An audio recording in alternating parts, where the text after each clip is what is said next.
The Prime Minister went from one international event to another this week, but the embassy issue, the decision to consider relocating Australia's embassy in Israel to Jerusalem, followed him wherever he went. Welcome to Insiders.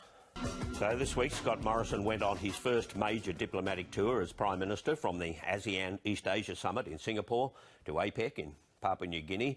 The summits focused largely on security issues in Asia and the Pacific, but minds were often elsewhere, all the way to the Middle East.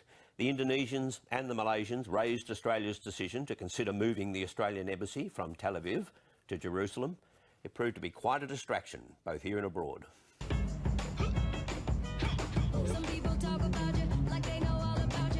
May we all congratulate Prime Minister Morrison on his appointment as Prime Minister.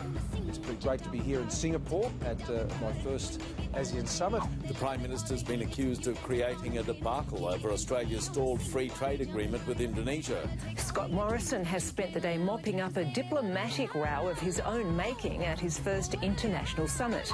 So many positive points. Good morning. The warmth of Joko Widodo's greeting betrayed a chill that's come over ties since the Prime Minister threw Middle East foreign policy up for grabs. We had a respectful and friendly discussion about the issue. For time. And I said we'd be dealing with it over the next little while. You did find a little while. No, it's a little and a while. Look, that's our intention.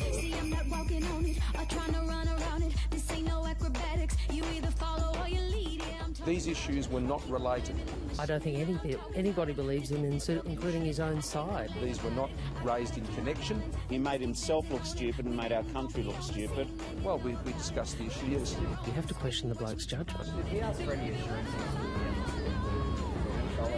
Again, we discussed the issue, and the two issues were not linked in any way, shape or form. What he's got to realise is he's running Australia, not an advertising campaign.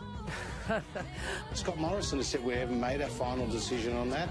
We're just beginning a process. That will be done through a cabinet process, and that is quite usual.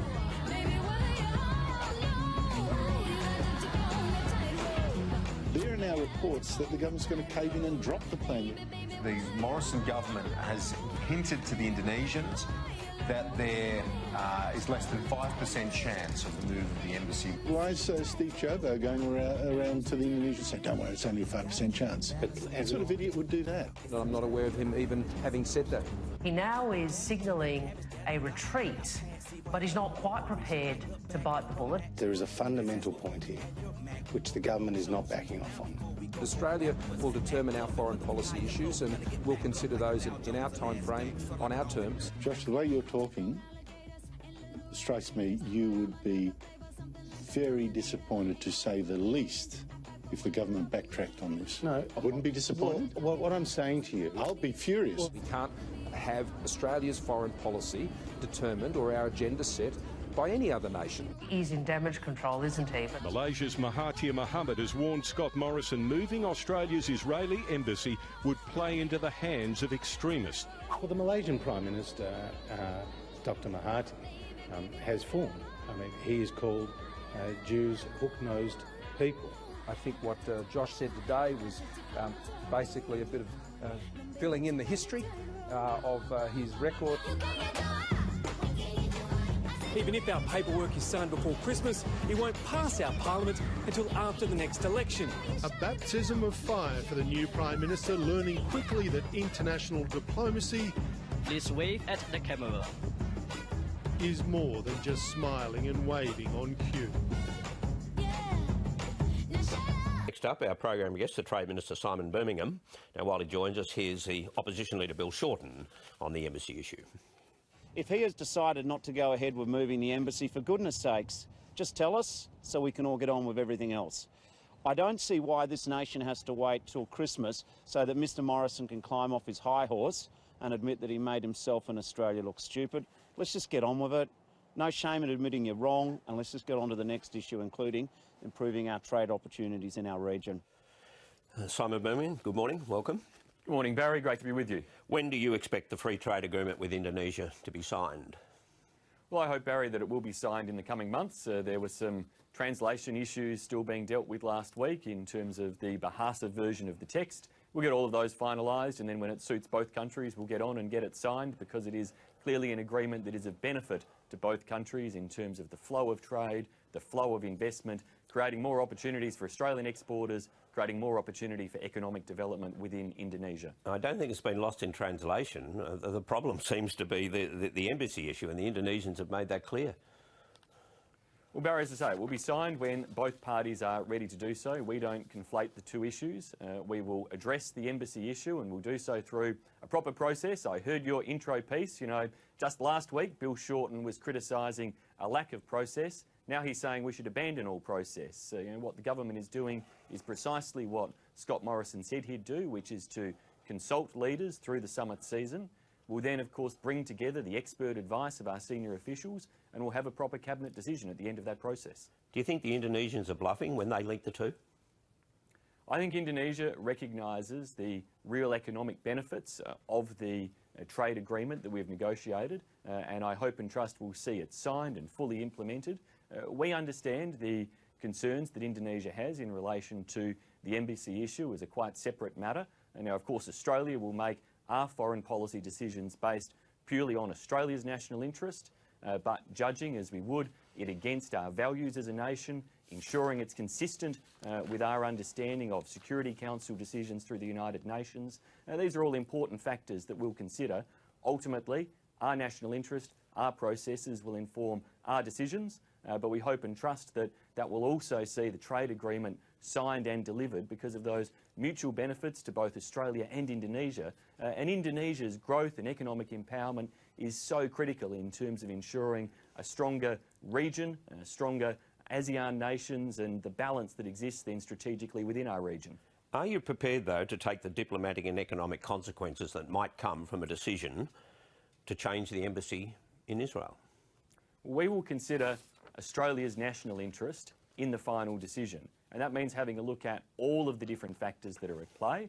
Of course, we will do it, as the Prime Minister has said, mindful of whether it contributes positively towards achieving a two-state solution. That is the number one objective in terms of decisions as they relate to the Middle East. We'll do it mindful of UN Security Council resolutions and ensuring we're working within the framework of those resolutions. They're important considerations, but so too are all of the overall economic, security and other implications, and that's why we're having a proper process. That is why Scott Morrison is openly engaging with world leaders to hear their opinions. It's why our senior officials will bring together the expert evidence, and it's why in the end it will be a proper cabinet decision fully informed by all of those factors. Senator Fierravanti-Wells, in that Guardian interview that we mentioned earlier, says she supports moving the embassy and she's not afraid of the commercial impacts. Is that something you think you'd have public support for, that you would take a decision on an embassy that has no really material value, little influence probably on Middle East policy, and yet you're prepared to wear commercial impacts from that decision? We should, and we will as a government, consider all of the implications in relation to the embassy decision. Including commercial impacts? All of the implications, security implications, economic implications. When we say it will be determined in Australia's national interest, that's what we mean. Australia's national interest, and of course it's in our national interest to see the two-state solution progress. We all know that for decades now, there has basically been intransigence and little progress towards achieving that two-state solution between Israel and Palestine. If decisions or a process that can flag how you might see embassy relocation settled can help advance that, well then that's great. We have to consider that against the UN Security Council resolutions and making sure we work within the framework of those. And yes, we consider it overall against our values as a nation and our national interest as a nation. And our national interest is, of course, an interwoven network of complex factors, security factors, economic factors, strategic factors, and we have to bring all those together, which is why we shouldn't take Bill Shorten's advice and just throw the process out the window and make a decision tomorrow. We should do as the Prime Minister said, complete the process, take the next few weeks, and then we'll make a fully informed decision. And before Christmas, presumably?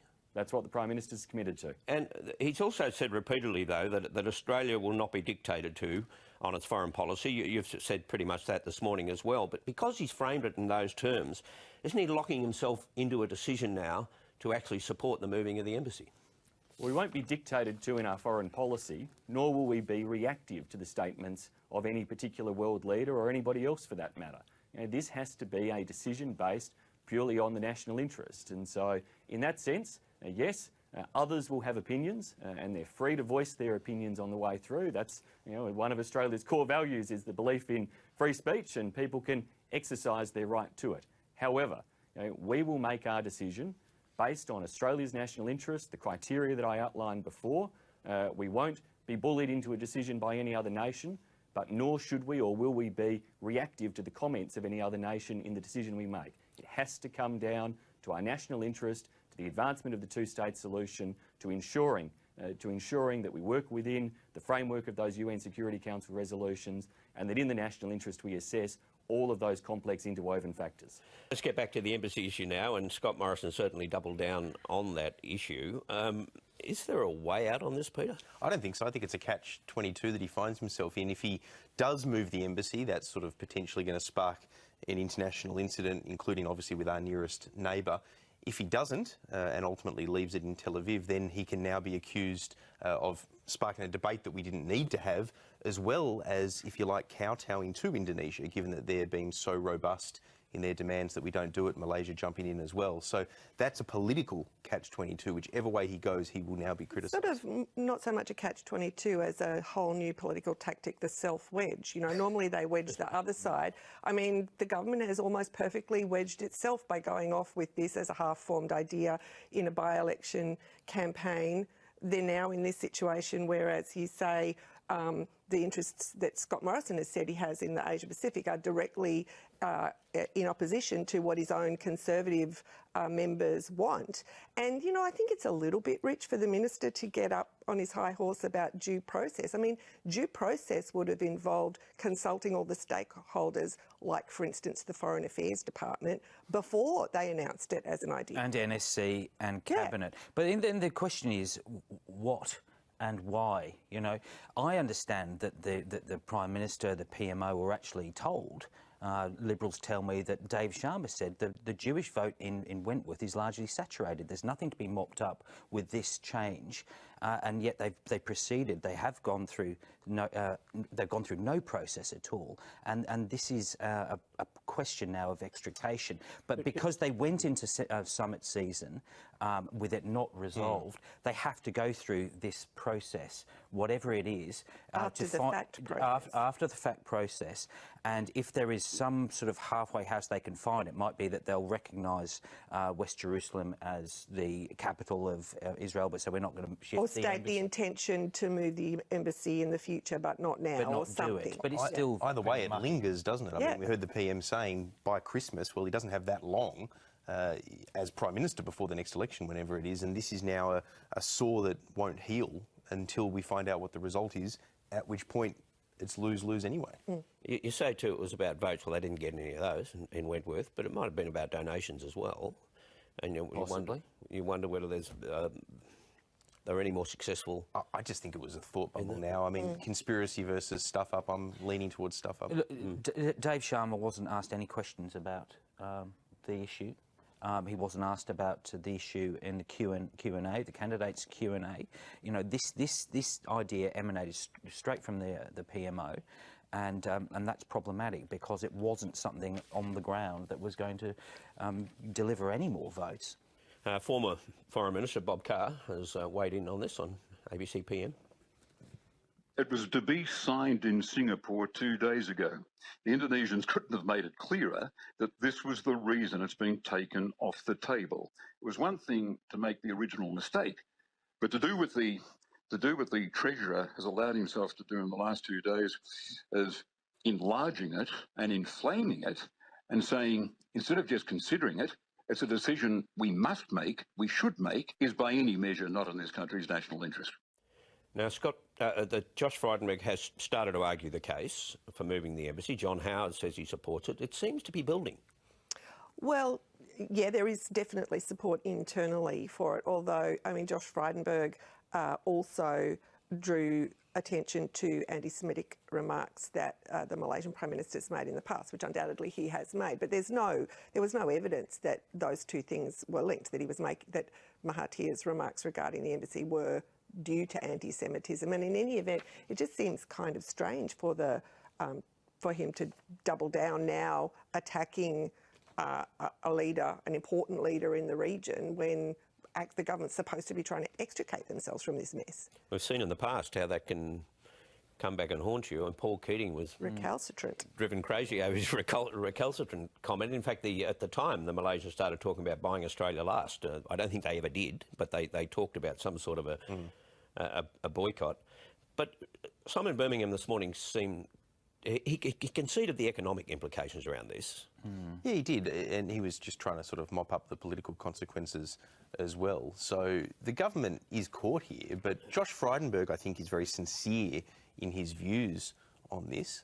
He has leadership ambitions, he's Jewish himself, he's trying to court sections of his own party that, if you like, when he was advocating for the neg, really walked away from him. So I think he's got a mixture of his actual views and values on this subject, coupled with what he sees as good internal politics. I just don't think it translates into good external politics, and that's before we even talk about the diplomacy or the economic effect. And some of his senior colleagues were telling me that they thought that the comments he made about Mahathir were not appropriate insofar as this was the time for restraint and being above it, because it further complicates that job of extrication. It sounds like when it's similar to when he was much more junior, referred to Donald Trump as, was it a drop kick?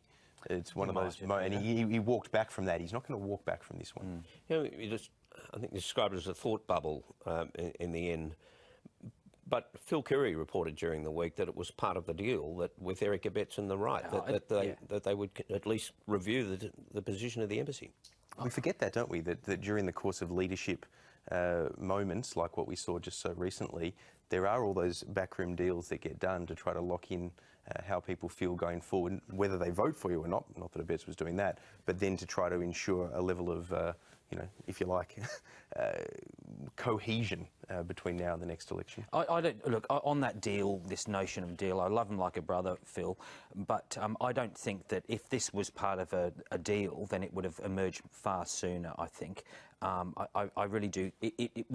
It was well known what some Conservatives wanted on that front, and many. Well, they also wanted Scott Morrison to withdraw from the Paris Agreement, and he didn't do that either.